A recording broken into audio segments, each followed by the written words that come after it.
the smooch.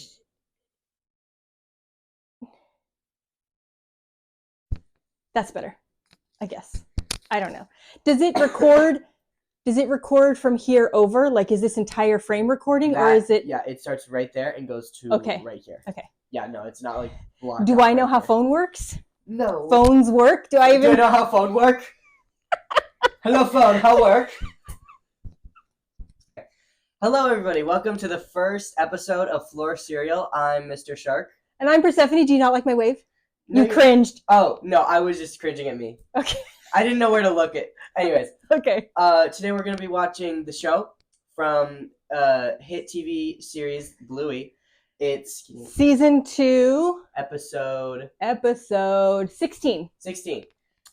The reason that we're jumping in with the show instead of starting somewhere normal like at the beginning is that October is many things. It is Emotional Intelligence Awareness Month, which is what our podcast is focused on, centered on, talking about emotional intelligence via the characters that we love.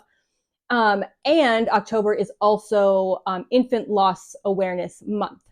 So content warning, if that is something that you have a hard time listening to, feel free to pause us at any time. If you can't listen to it at all, that's okay too. Skip to the next episode. You can put timestamps when it comes out. Oh, you're so smart. This is why you got to work with the young kids, guys. We'll try to put timestamps so you know where the content is coming up, and then you can avoid it altogether, but still enjoy the rest of the podcast. I wonder what in the morning made Bandit think, yeah, I thought that might happen. And I think her running away immediately, I was about to say pause it because I think she was already having a bad day. Right. And because she fell, and it wasn't like, oh, so sorry. It was immediately ran away. And then his comment alludes to maybe there is. And she was having a little bit of a rough morning. Okay. This is my favorite. I know. You mentioned this before. I talk about it all the time. Bingo being able to recognize of those things, the only one she can do is the crying part. Yes, it's funny, it's hilarious, but it's also extremely self-aware, like to know of that list what you can and cannot accomplish, or maybe cannot, what you are good at accomplishing and what you accomplish regularly versus what you are not so great at. The ability to recognize that and say it out loud. Your favorite phrase, I know adults who can't do that.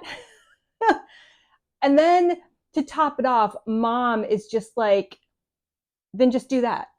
Mm-hmm. She, like I was telling dad earlier, like she doesn't say, oh, I've seen you do the other ones, I know you can do it. She doesn't say, oh, you'll get there. It's just very accepting and just like, yeah, then just do that.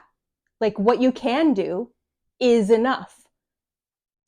And I almost cry every time. I know. I find it nice that she doesn't make like a huge deal about it, because in some cartoons, obviously, mom is the villain, and if you like spill water, she's gonna like kill everyone. Right. And it's very like, it's okay, like mistakes. It's gonna take more to ruin my day. I love that. Yeah. And it's like, and she's playing with that statement too. She's like, oh, it takes way more to ruin my day. Yeah. I love that. But it is very reassuring for Bingo. Yeah. And I thought it was cute. I don't know when Chilli put her hand on and Blue like put her hand on, and she's like copying what her mom does to help. I didn't even notice. Yeah. Aww. They're so sweet. I think that's so funny because of what you and dad do, where you have a super bad memory, and so he'll remember things and you're like, that definitely didn't happen. I feel like that's what has happened behind the scenes. Is he's like, it was at a party, and like that's his story. She's like, I really don't think so. I remember being with the Queen. Thank you. And then later when he's all farting on her, it's the same thing. Yeah. I thought the exact same thing, that she looks at him and she's like, no, it's spot on. Yeah. Like that. I love that if they're in London, it automatically includes a tea party with the Queen. Yeah, it's very like kid view of the world. Yes. To skip the miscarriage discussion, skip ahead to timestamp 6:18. Because immediately when I saw that, like if it just popped and then she ran, it would have been like, oh, but like the pop and then to the parents, and maybe it was meant to be like oh no, she's gonna freak out about this, but I like something about it was more like the context was more implicative of, well, and as parents, like dad and I can kind of see when one or the other is like concerned about your guys' reactions or behaviors, and the way that we react to each other in those moments versus the way that we would react to each other when we know that one of us is triggered by what's happening is definitely different. Yeah. And the same thing, like when I see that like hand moment, that's very much more personal and intimate to Chilli herself and not just her reaction to Bingo. Exactly. Like it felt more like not a reaction about the kids, but a reaction about Chilli herself. Yeah, exactly. Yeah. Also to that point, I mean, if you want to just throw some conspiracy in there, when Bluey leans down, she says, "How are you doing in there, little mate?" Oh, yeah. She doesn't say little Bluey. Right. She doesn't say little me. Yeah. She, like, even though she says, "Oh, it's me, I'm a blue one," she, like, there's that separation there, that spot right there where they pan back to the parents and Chilli looks over to where they went, but then she looks kind of in camera almost, more like she's like, okay, that's happening, but I need to deal with something myself here. Like I'm feeling things. Like, okay, that's happening, but yes, I'm feeling things too. I'm not even gonna go back there. How am I gonna? I need to take a breath. I need to use this moment to take a breath right now. Like that tiny little bit is another thing that's like, yeah, Chilli's dealing with something right now. All right, moving on. That is also like very good, teaching your kids like coping mechanisms. Yeah. Even if they don't use it right away. Yeah. Like they have something to help them next time. Right. That they're upset. Yeah, and especially with like siblings, the older one. Yeah, Bluey learning to applies. She's not like checklist. She's like, well, and she's also not like, Bingo, remember we can do the checklist. Yeah. She supported Mom when Mom suggested it, and now she's supporting Bingo when Bingo suggests it. She doesn't try to shove it onto Bingo, even though she was there when Bingo learned it. What, an hour ago? Yeah. But yeah, that ability of her to just support what Bingo is doing is a whole other portion of the checklist and the coping mechanism.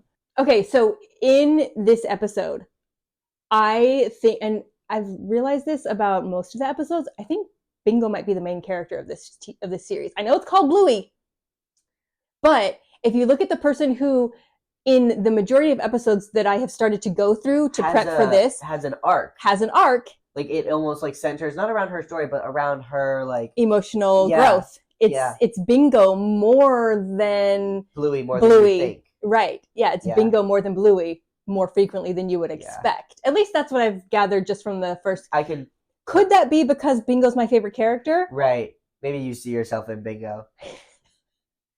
So you're like, maybe though, that's the point of the show, is whatever character you relate to most has like because with if you see yourself in that character, you're relating to them and you focus more on what they're going through emotionally. And so everyone each character is being portrayed, but maybe you focus on some more than others. Do you think that Bingo is the most emotionally intelligent of this episode? Or do you think someone else exhibits more emotional intelligence in this episode? Like, I know everybody does to a certain degree. Yeah. But I think Bingo, with Bingo, if I would say Bluey, but I think she was just like being supportive. Right. And she did a good, I think Bingo was definitely like the most emotionally mature. Yeah, I think Chilli and Bluey were in the social management area. Yeah. Like they were helping to put things in place for other people to manage their own emotions. And so that becomes a very supportive area, whereas Bingo being able to recognize what she can do of the checklist and then later choose the checklist on her own, which is not something that the majority of 4-year-olds can do, let's be honest. I know adults who can't do that. Me too! Oh my gosh, that's crazy. Shut up.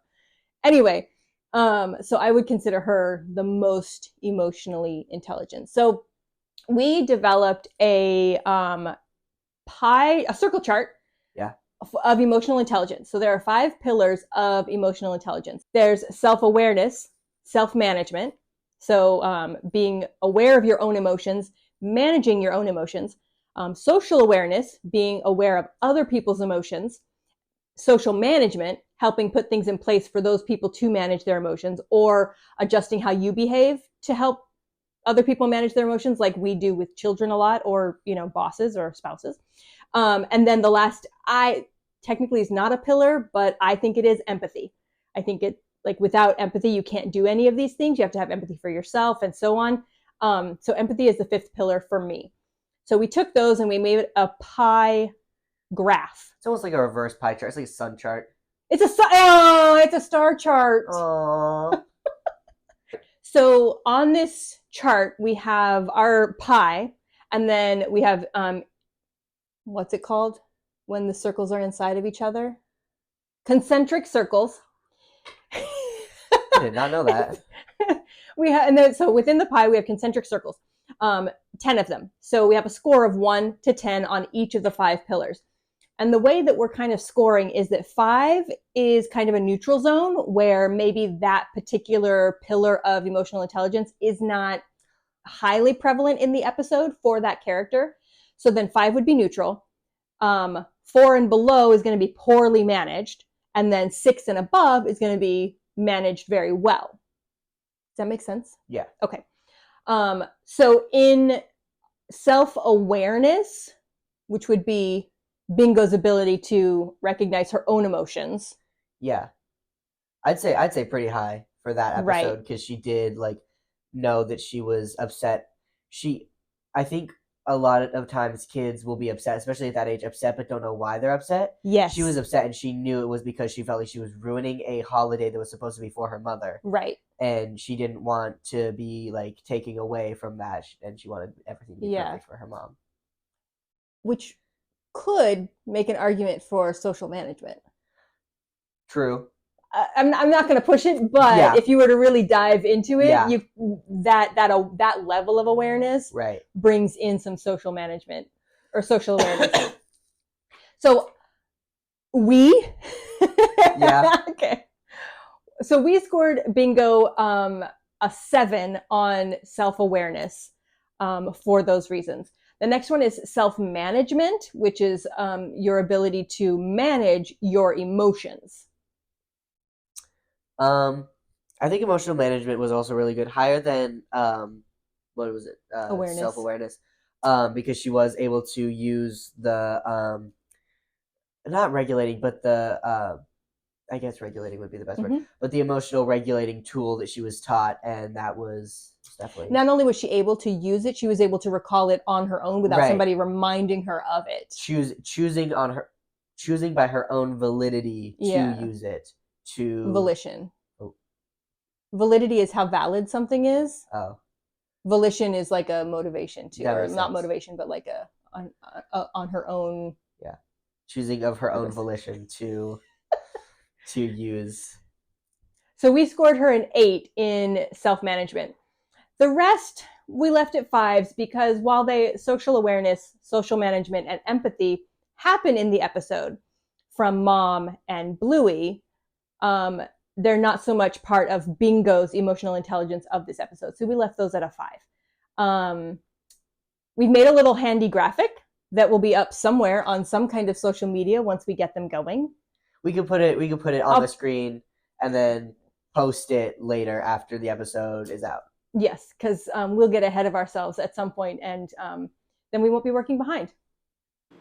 Hey listener, we got sidetracked and circled back to the miscarriage discussion.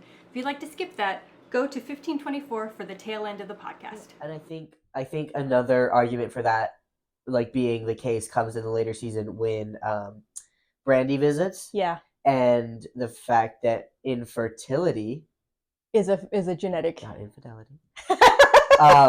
That infertility runs in the family, and because it can be genetic. Yeah.